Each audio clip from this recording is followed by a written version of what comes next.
On 26 June 2019, we at Auction House Künker will hold our auction 323. It will begin with an extensive special collection of French coins and medals. Using the pieces featured in this collection, we've put together a brief summary of everything you need to know about French coinage. The second part takes you from the beginning of the early modern period to the present day. The 100 Years' War ended in 1453. It had led France to the brink of annihilation. When Louis XI came to power, his most urgent task was to restore the French economy through prosperity. An important step in this direction was the introduction of a new stable gold coin, the Écu d'or au soleil. On the obverse it shows the lilies of the royal coat of arms on a crowned shield. Above them a small sun. The shield is called l'écu in French, the sun is le soleil, and thus we have the name of the coin, l'Écu d'or au soleil. It was to be minted for many centuries. This example was created in Dijon. You can tell by the mint mark, a small shell directly above the sun on the left. Don't be fooled into thinking that all the little dots you see in the field are die errors. On the contrary, they are called points secrets, secret points. They indicate to the specialist which mint master was responsible for which strike. Therefore, we can date this Écu d'or to the year 1498, even though no year is indicated on the coin. In French numismatics, the coin denomination normally describes what can be seen on the piece. An écu au soleil is a shield with a sun. An écu au porc-épic, like the one you see here, is a shield with a porcupine. And indeed, to the left and right of the shield we can see the heraldic animal of Louis XII, the porcupine. With this you have a guide on how to interpret coin names. A double Henri d'or is a double-weight gold coin with a Henry depicted on it. Et voilà! This 7.27 gram gold coin shows the portrait of Henry II on the obverse. Henry II was the first French king to have his portrait depicted on gold coins. There were models in silver. Louis XII had the first French toston minted according to Italian models, but this was not until 1515, the year of his death. Under Francis I, this new coin type was widely used. The toston became the most important silver coin in France. Let's admit it, the portraits that Francis I saw on his coins were not always flattering. However, this may not have been the reason why the king was striving for a unification of his coinage. It is always the same. In order to promote the economy, a regulated monetary system is needed. This regulated monetary system goes into a skid when the prince finances his ambitions with debasements of coinage. In 1540, Francis I issued a coin edict which once again fixed the weight and the fineness of the various coin types.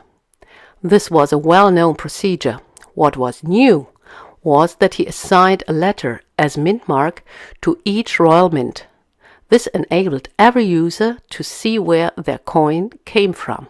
The secret signs used in the High Middle Ages were thus abolished. The Monnaie de Paris received the letter A.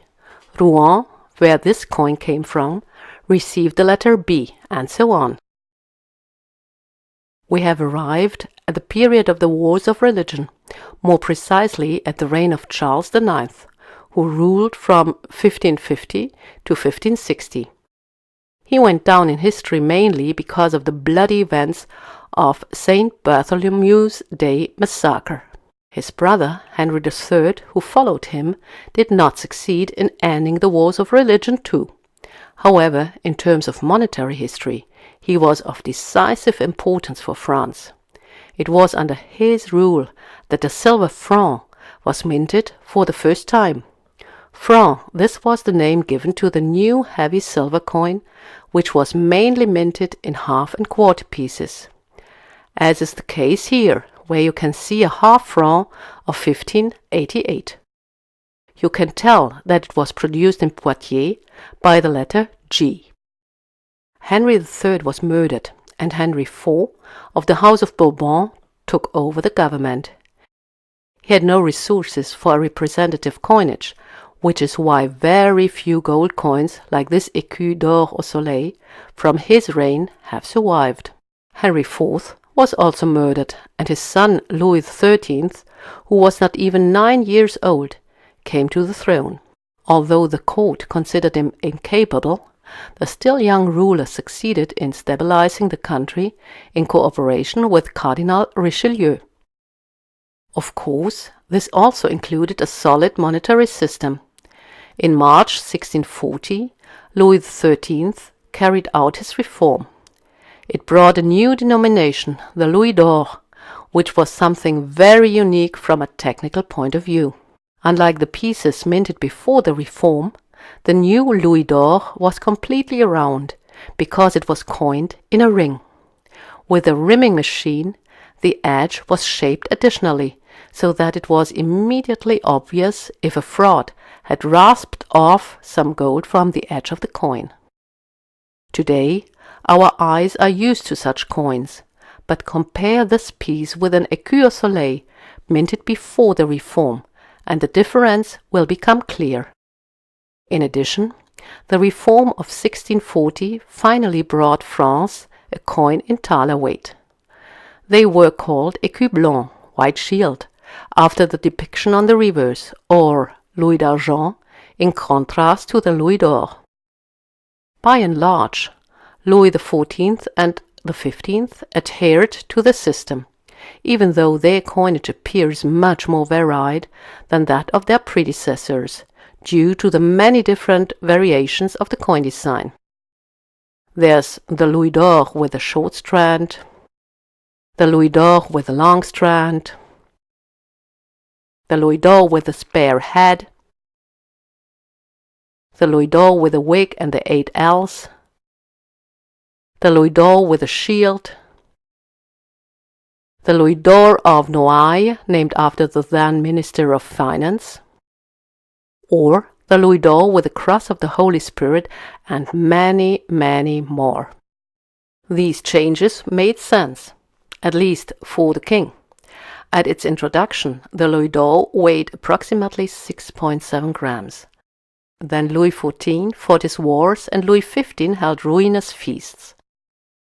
The result was financial disruption, and a louis d'or which weighed considerably less and was of a clearly worse fineness, but nevertheless possessed more purchasing power than the original version of 1640. We know today that it was not the intellectuals' thirst for freedom that fueled the French Revolution, but the hunger of the masses.